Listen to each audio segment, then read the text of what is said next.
It's a black midwinter morning, around 300 BC. You are lying under a sheepskin in a roundhouse at Danebury, and the fire has died to a red eye of embers, and the cold has crept in under the door-hide. So the very first thing you do, before food, before anything, is the fire. You kneel at the clay hearth in the middle of the round room and lean in close over the embers. You blow gently on the banked coals until a flame catches, because a fire fully lost in midwinter means walking across the frozen fort to beg a live coal from a neighbor. There's no chimney here. The smoke just rises and seeps out slowly through the thatch, so you live and breathe in a permanent blue haze that stings your eyes. That smoke isn't only a nuisance, though. It keeps the insects and the damp out of the roof, so you learn to sit low and let it drift above your head.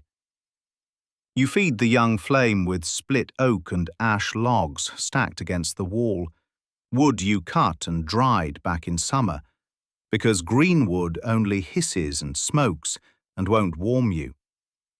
Behind the wattle wall you can hear your cattle stamp and breathe in the dark, penned inside the fort with you, their warm bodies and their dung part of how the household survives the freeze.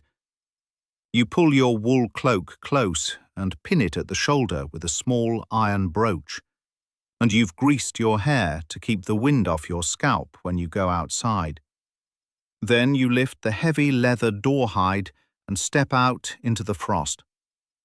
Danebury sits high on a chalk hill in Hampshire, and the wind up here cuts straight across the ramparts. All around you the fort is ringed by a deep ditch and a steep bank topped with a timber palisade, built to shelter dozens of families and their animals crammed inside for the winter. You cross the frozen chalk ground toward the grain, but the grain isn't kept in any barn. It's sealed away underground, in a deep pit cut down into the chalk and capped with clay. You break the clay seal and climb down, and the pit works by a quiet trick. Once it's sealed, the grain uses up the trapped air, and the layer at the top goes stale and dormant and shields the good grain beneath. You haul up a basket of barley and emmer wheat, grain that was parched by fire in the autumn, so it stores hard and dry. This one pit is the difference between eating and starving before spring. Before you leave, you reseal the pit carefully with fresh clay, packing it tight, because a badly sealed pit lets in the air and the vermin, and then the whole winter store can spoil. Back inside by the fire, you tip a little grain onto a saddle quern, a flat stone with a smaller rubbing stone, and you kneel and begin to grind, pushing the top stone back and forth. The grinding is slow and it's endless, and tiny grit worn off the two stones ends up in the flour. Over the years, it wears your teeth flat, so every mouthful of winter bread carries a little stone. You mix the coarse flour with a little water and bake a flat, unleavened loaf on a hot stone set at the very edge of the hearth, turning it once as it hardens. By now the morning light is thin and short, because midwinter days this far north give you only 7 or 8 hours of usable light, so every outdoor job has to be done fast. So you check the byre end of the roundhouse, and your cattle look thinner than they did in autumn, kept alive now on stored hay and dry leaves, and not much else. Some of the herd were already killed at the start of winter, because you simply couldn't feed them all through the cold.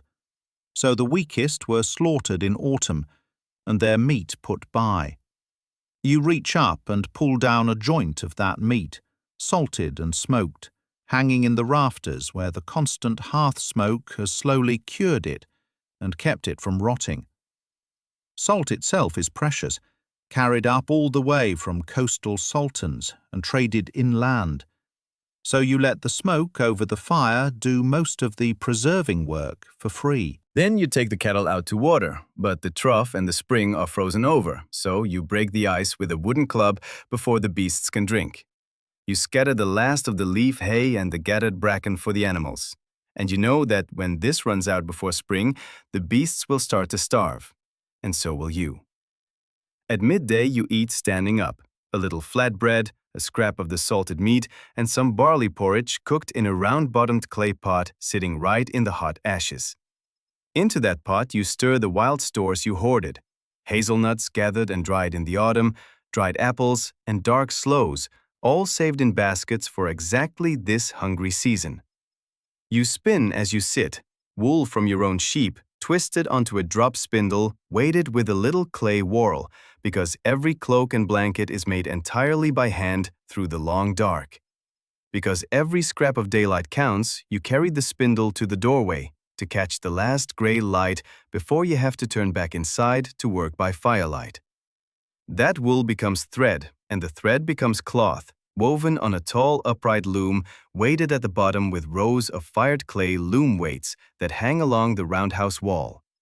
You wrap yourself in that cloth in layers, because the Iron Age answer to cold isn't one warm thing, it's many woven layers of wool piled over an underlayer next to your skin. In the afternoon you mend a broken tool, an iron sickle with a loose blade, because iron is worked by smiths and far too valuable to waste, so blades get resharpened and rehafted for years. Then you check your stores again and count them in your head. The pit grain, the smoked meat, the dried fruit and nuts all have to last until the first green growth of spring, still months off. You know in your bones this is the lean and dangerous stretch, because autumn's plenty is long gone and the frozen ground gives nothing. So now the household lives on discipline and what was hoarded. As the light dies early, you bring the cattle fully inside and bar the roundhouse door against the night wind, sealing yourselves and the animals in together. You build the fire up for the evening, and now it becomes the only light and the only warmth in the whole round room, the heart of the single space where the family gathers. The smoke pools up under the thatch and drifts out slowly, so you all sit low, below the smoke line, where the air is clearer and the fire's heat collects around you. Supper is the main meal of the day, a thick pottage of barley, meat, and dried greens simmered in the clay pot and ladled out into wooden bowls. You eat with your fingers and a spoon carved from bone or wood because there are no forks, and that round-bottomed pot never leaves the warm ashes of the hearth. You might drink a little ale brewed from your own barley, or milk from the few animals still giving, since no cold water in winter is clean or pleasant to drink. In the firelight, the household talks and tells stories, and with no writing anywhere, everything you know about your ancestors and your land is carried by voice through nights just like this one. When the talk winds down, you bank the fire for the night, raking the embers together and covering them so they'll still be alive at dawn. The whole cycle depends on the fire not dying. You check the animals one last time, and their breathing warmth against the wattle wall is a wall of heat you'll sleep right beside through the night. Then you climb onto a low wooden bed piled with bracken and straw and wool and sheepskin, set back a little from the hearth but still within its glow. You pull the hides over you still in your clothes because you don't undress. You sleep in your wool against the cold that fills the roundhouse the moment the fire burns low. Outside, the dark is total. No light for miles but the red of banked hearths across the fort. Everything silent under the frost, with months of winter still left to outlast. You lie back down under the sheepskin, the banked fire glowing low, wood smoke thick in your hair and the thatch above you, the ache of the day settling into your shoulders as the cattle shift and breathe behind the wall, and the long dark holds until morning. If you made it this far, hit like and follow. A new story every week.